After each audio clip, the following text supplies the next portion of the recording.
It's Nick's Toho X-Travaganza.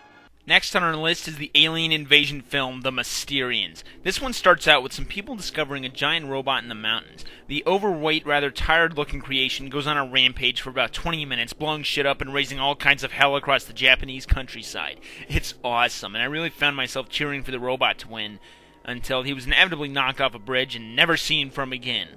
Or at least until the 1990s, when Mogira, as he's called, would appear in Godzilla vs. Space Godzilla. We then get to meet some aliens who've holed up in a Japanese lake and plan to conquer the world. What else?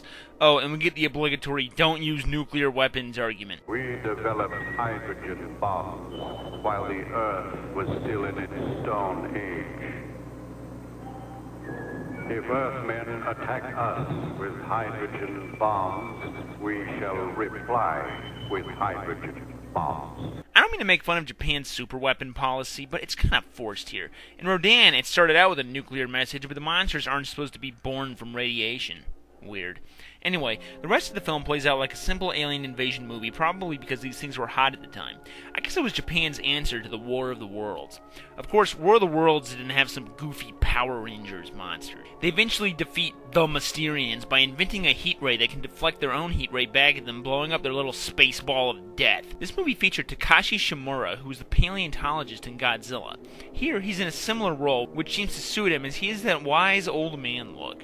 To my understanding, he was a very popular actor in Japan and was even in The Seventh Samurai, one of the most famous Japanese films ever made. We'll be seeing him again shortly.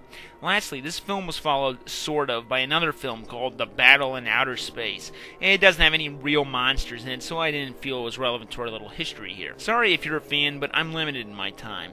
There's really not much else to say about this one. Once the robot goes, it really goes downhill. But if you're a fan, check it out.